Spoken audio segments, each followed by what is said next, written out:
आज जे आहे ना मार्केट 500 पॉइंट्स जे आहे ते एक side move Nifty bank Nifty दोघांनी दिली आहे. कसं काय हे टेक्निकल आजचं स्ट्रक्चर आहे हे बिघडलं आहे आणि कशामुळे शॉर्ट कव्हरिंग झाली एवढी हे आपण आजच्या व्हिडिओमध्ये बघणार आहोत. तर व्हिडिओला जे आहे ते पूर्ण बघा. सुरुवात आपण जे आहे ते निफ्टीपासून करणार आहोत. इथे निफ्टीचा चार्ट मी इथे ओपन करतो. तुम्ही इथे बघू शकता निफ्टी जे आहे मी 15 मिनिट्स चार्टवर जर टाकला इथे तर एक मॉर्निंगला एक गॅपअप झालं. ठीक आहे.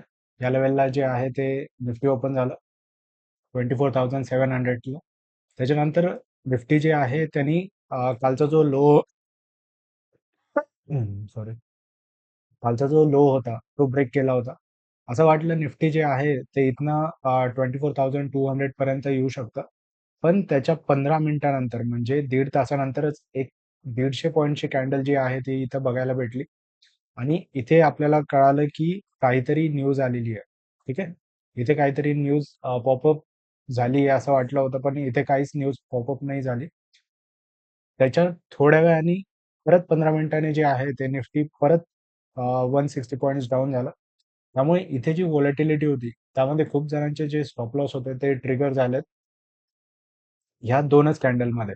ठीक आहे. त्याच्यानंतर निफ्टी जे आहे ते एका रेंजमध्ये कन्सॉलिडेट करत होतं आणि इथे जे आहे इथे एक न्यूज आली इथे. ठीक आहे. इथे एक न्यूज आली की इंडियाने प्रपोज केलंय युएसला की आम्ही तुमच्यावर 0% टॅरिफ लावू. जेव्हा ही न्यूज डोनाल्ड ट्रम्पनी कुवेतमध्ये सांगितली तेव्हाच नेक्स्ट 200 पॉईंटचा जो मूव्ह आहे तो निफ्टीमध्ये आपल्याला इथे बघायला भेटला आणि यानंतर जे आहे ते शॉर्ट कव्हरिंग सुरू झाले. जेव्हा 24,800च्या वर निफ्टी निघाला त्याच्यानंतर शॉर्ट कव्हरिंग झाली. त्याच्यानंतर निफ्टी जे आहे ते 25,000च्या वर जे आहे ते इथं आपल्याला क्लोजिंग बघायला भेटली. तर आजचा जो मूव्ह होता त्यामध्ये खूप जणांचे स्टॉप लॉस जे आहे ते हिट झाले असणार दोन्ही साईडचे. या कॅन्डलला इथे आपण बघू शकतो की त्यांनी जे शॉर्ट केलेलं आहे त्यांचे स्टॉप लॉस ट्रिगर झाले. इथं जे आहे या कॅन्डलला ज्यांनी बाय केलं होतं त्यांचे स्टॉप लॉस पण त्यांच्या 15 मिनिटानंतर लगेच ट्रिगर झालं.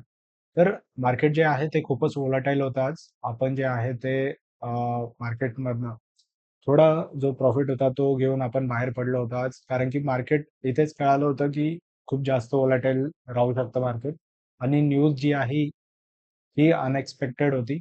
त्यामुळे जे आहे ते निफ्टीमध्ये शॉर्ट कव्हरिंग आणि प्लस न्यूज इम्पॅक्ट आपल्याला इथे बघायला भेटला. त्यामुळे निफ्टी जे आहे ते 400 पॉईंट्स वर बंद झाले आणि बँक निफ्टी जे आहे ते 554 पॉईंट जे आहे ते वर बंद झालंय.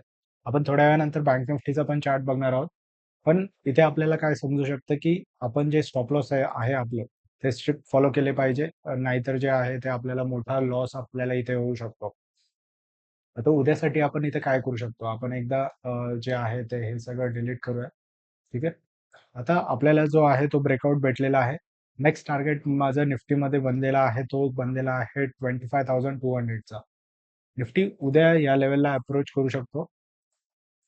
ठीक आहे. इथनं 150 पॉईंट आहे जास्त वर नाही आहे निफ्टीसाठी. 25,200 इथे निफ्टी जे आहे ते जाऊ शकतो. आणि हा जो गॅप इथे बनलेला आहे 25,700चा तिथपर्यंत पण जे आहे ते निफ्टी इथे जाऊ शकतो आणि एक लाईफ टाईम हाय जो आहे ते निफ्टीमध्ये आपल्याला बघायला भेटू शकतो. त्याच्या प्रिव्हियस आपण एक जर इथे पॅटर्न बघितला तो आपल्याला इथे हेड अँड शोल्डर पॅटर्न आपल्याला इथे दिसत होता. इथे थोडं युद्धामुळे जे आहे ते गॅपडाऊन ओपन झालं पण लगेच जे आहे ते इथनं रिकवर झालं होतं निफ्टी. तर इथे हेड अँड शोल्डर पॅटर्नचा जो ब्रेकआउट आहे तो आपल्याला इथे बघायला भेटलेला आणि याचं टार्गेट जर आपण कॅल्क्युलेट केलं ठीक आहे. इथनं जर आपण याचं कॅल्क्युलेट टार्गेट केलं तर आपल्याला जी लेवल भेटते आहे ती भेटते आहे 25,700ची. जो की या लेवलचा जो गॅप आहे इथे जो गॅप बनलेला आहे हा फिल करायला जे आहे ते निफ्टी आता इथे येऊ शकतं. तर मी इथे एक मार्क करून ठेवतो. ठीक आहे.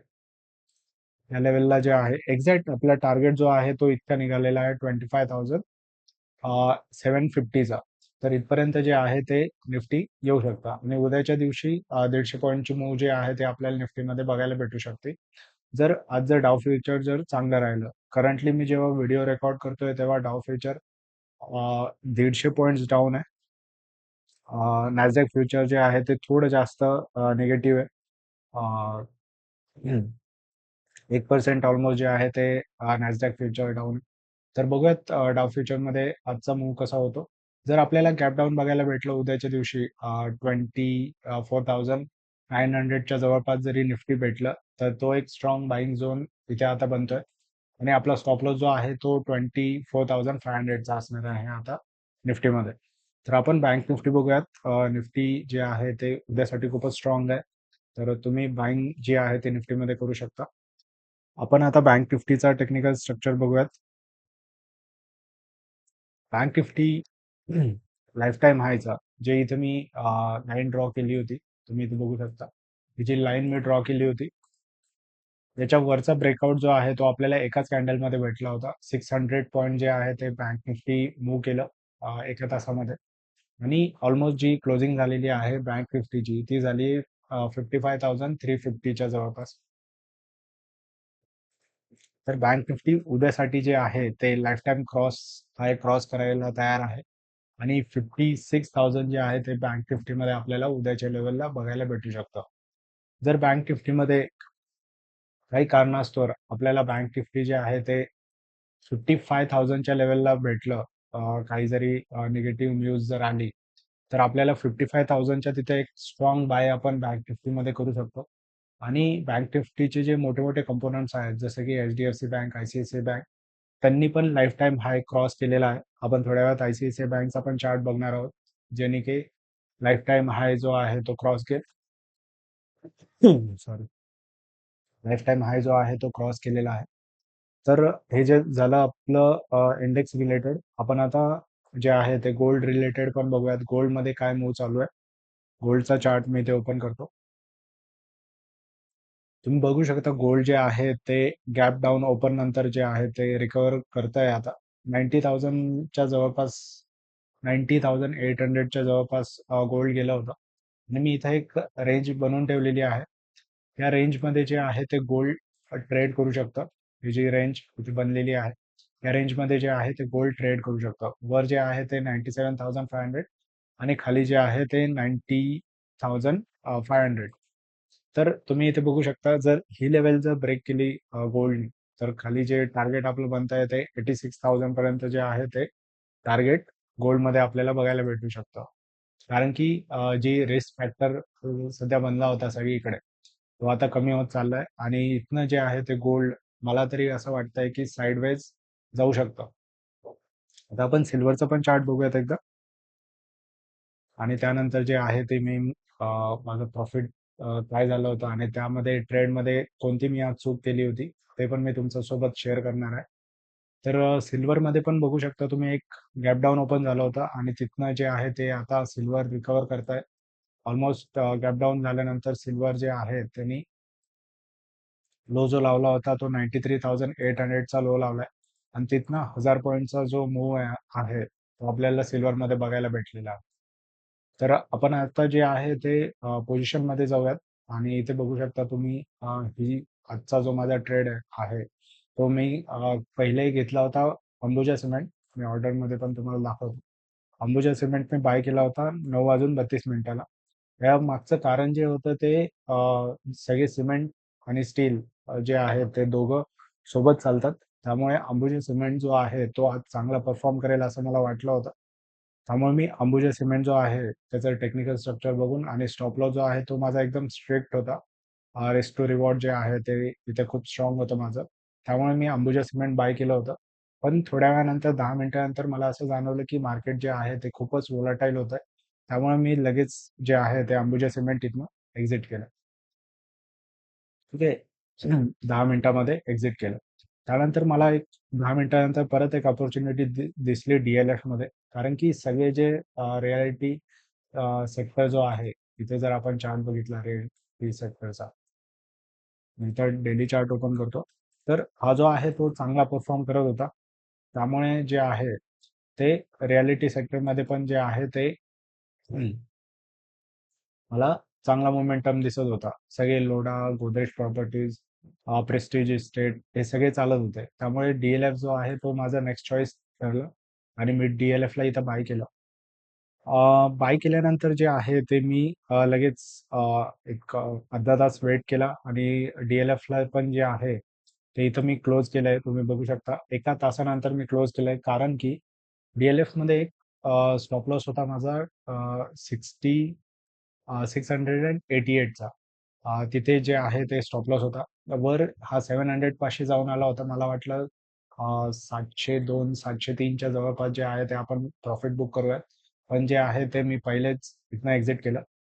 त्यानंतर मी थोडं आता मार्केट होल्ड आउट करत होतं एका लेवलला आणि इथं जे आहे या लेवलला मार्केटनी जे आहे ती ब्रेकआउट दिलं होतं आणि मला असं वाटलं की आता परत एक रिट्रेसमेंट होऊन मार्केट परत एक अपमूवला चाललंय.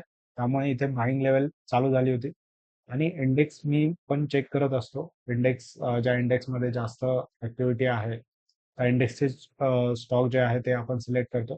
त्यामुळे आय टी इंडेक्स जो आहे तो खालून खूप चांगला रिकवर झाला होता. त्यामध्ये मी इन्फोसिसला सिलेक्ट केलं कारण की HCL टेक, टेक महिंद्रा हे दोघंही चालत होते आणि विप्रो आणि बिर्ला सॉफ्ट यांनी कालच्या दिवशी रेड कॅन्डल दिली होती. तर यामध्ये मला इन्फोसिस सगळ्यात चांगला वाटला. त्यामुळे इन्फोसिसला जे आहे ते मी इथनं बाय केलं होतं. इथं बघू शकता मी ऑर्डर एक्झिक्यूट केली होती आणि लगेच 10 मिनिटानंतर मी इन्फोसिसला एक्झिट केलं. पोझिशन तुम्ही इथे बघू शकता अंबुजा सिमेंटमध्ये आपल्याला जो लॉस झालाय त्याच्यानंतर DLF मध्ये आपल्याला 2000 रुपीजचं प्रॉफिट झालंय. इन्फोसिस मध्ये जे आहे आपल्याला 3600 रुपयाचं प्रॉफिट झालेलं आहे. आणि जर आपण याच्यामध्ये ब्रोकरेज जर बघितलं तर आपल्याला 500 रुपीजचं जे आहे ते ब्रोकरेज इथे लागलेलं आहे. त्यामुळे 2400 अप्रॉक्सिमेटली 2400 रुपये जे आहे ते आपल्याला आजच्या दिवशी प्रॉफिट झालंय. तर आय होप तुम्हाला ही जी ॲडवाईज आहे टेक्निकल अनालिसिस आवडला असेल तर कमेंटमध्ये नक्की सांगा. भेटूयात आपण उद्याच्या व्हिडिओमध्ये. तोपर्यंत tata bye bye, see you.